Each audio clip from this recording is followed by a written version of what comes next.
Hi guys, how are you today? Alam nyo, just a reminders lang sa atin na kailangan talaga na healthy living tayo always. Huwag nating abusuhin yung katawan natin kasi sa atin hindi babalik talaga. Dito sa Canada, especially OFW ka, kailangan talaga na huwag masyadong abusuhin. Alam naman natin dito na maraming mga Pilipino na dalawa, tatlong trabaho, pero alam nyo, babalik at babalik yun sa katawan natin. Kaya ingatan natin at pangalagaan yung katawan. Yung pera, nandyan na naman yan eh. Pero yung katawan, importante. Aanhin yung pera pag, syempre, yung katawan mo magda-down na talaga.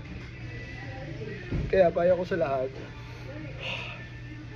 alagaan natin yung katawan natin, okay? Iba na talaga kasi yung healthy tayo eh. Wala tayong mga nararamdamang masama sa katawan natin para tuloy-tuloy yung laban or magpadayon pa sa atong mga gusto na buhatin. So always make sure kumain ng healthy ng mga food at saka alagaan yung katawan, wag abusuhin. Pera lang yan, nakikita yan.